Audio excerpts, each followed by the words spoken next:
मोए भी सम की लाड़ों ने भेजो ए सुनु सांवरिया।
पंडित जी को भगवान ने पार्षदों के द्वारा उठवाया। द्वारिका नगरी में जब ब्राह्मण देवता पहुंचे तो जाय के पत्र चरण पे डालो है। इत्ते ते गृह संदेशा यदुदेव मायातः विमरस्य कुर्तु शास्त्र कृता तन्नन धर्मः।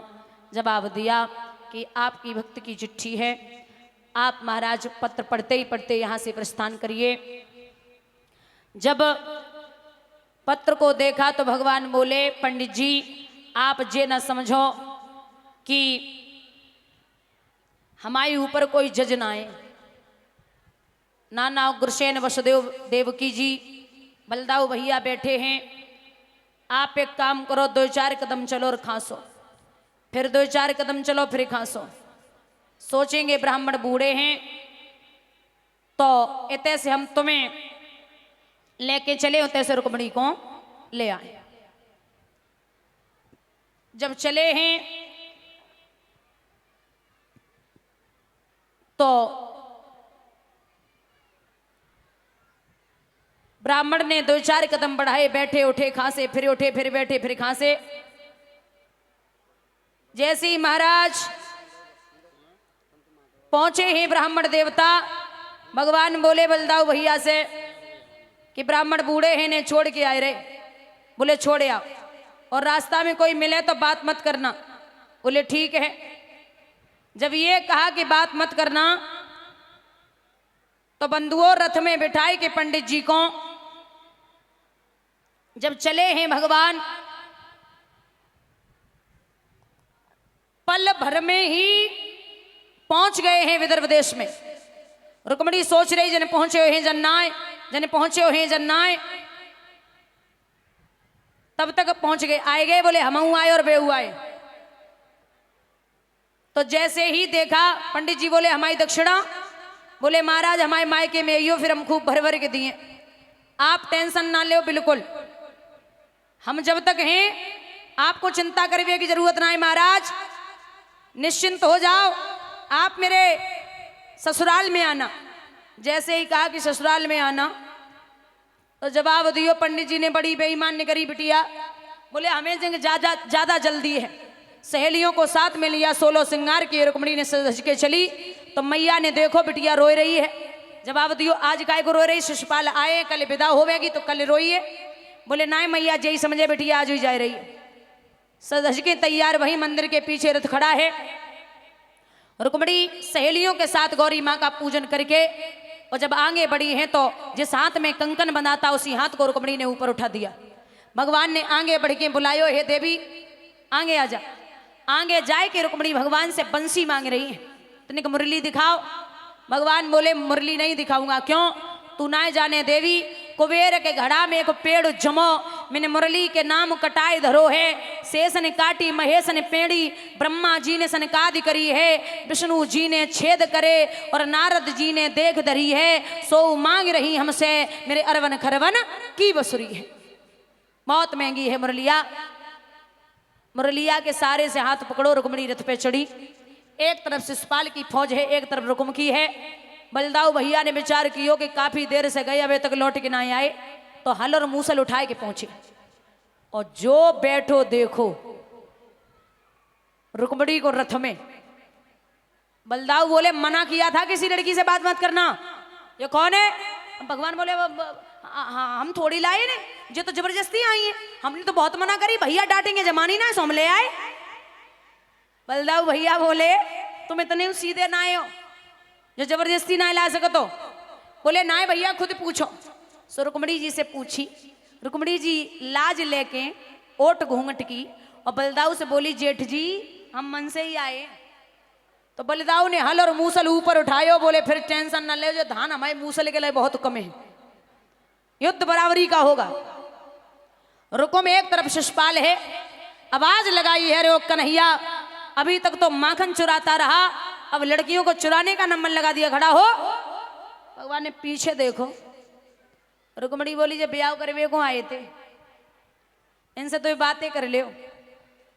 तो जैसे ही भगवान में और शिशुपाल में युद्ध हुआ, शिशुपाल को परास्त किया। जब रुकुम की बारी आई तो रुकुम को मारने के लिए बलदाऊ भैया ने इशारा दे दिया। बोले से मार दो।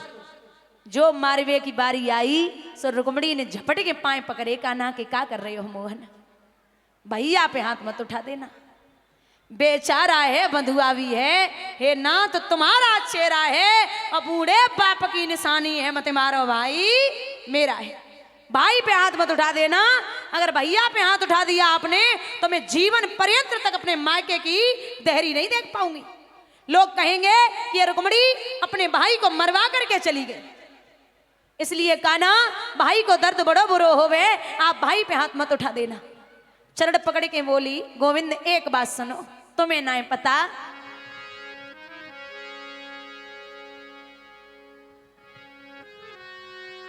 मत मारो बिरन को नाथ बखत सुधी भैया की आवेगी।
महाराज वो हाँ बोल बोल बोल।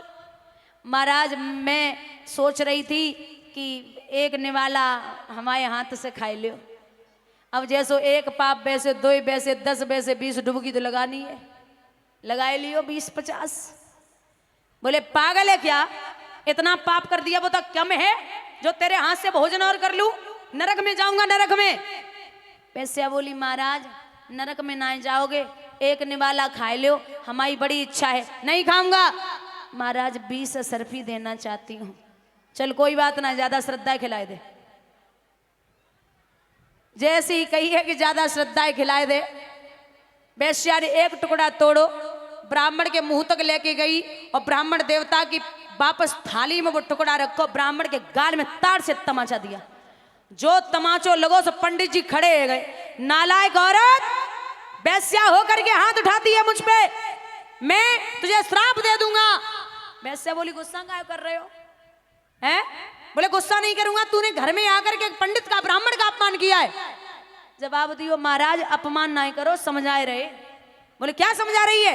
बोले आप आए थे तो आपने कहा था कि पाप के बाप का नाम पता नहीं चल रहा, तो अपने पिता से कह देना कि पाप के बाप का नाम है लोभ और लालच। बोलिए गोविंद भगवान की। बोले वो कैसे? बोले वो ऐसे, आप पे एक अनजाने में पाप हो गया, कोई बात नहीं, लेकिन आप अनजाने में पाप करने के बाद अंदर प्रवेश कर गए असरफियों के चक्कर में। बोले वो तो तेरी श्रद्धा थी। महाराज श्रद्धा ना है, असरफी के चक्कर में आए हो, श्रद्धा कुछ नहीं थी। बोले आप असरफियों के चक्कर में पाप पे पाप करते गए, तो पाप के बाप का नाम होता है लोभ और लालच। बोलिए गोविंद भगवान की। पंडित जी को पत्र लिख करके दिया। ब्राह्मण देवता जब चले तो चलो ना जाए रहो, आज भगवान को याद करके बोले कान्हा आपकी भक्त की चिट्ठी है, आप खुद तक पहुंचा लो। भगवान को जब याद किया बोले हे नाथ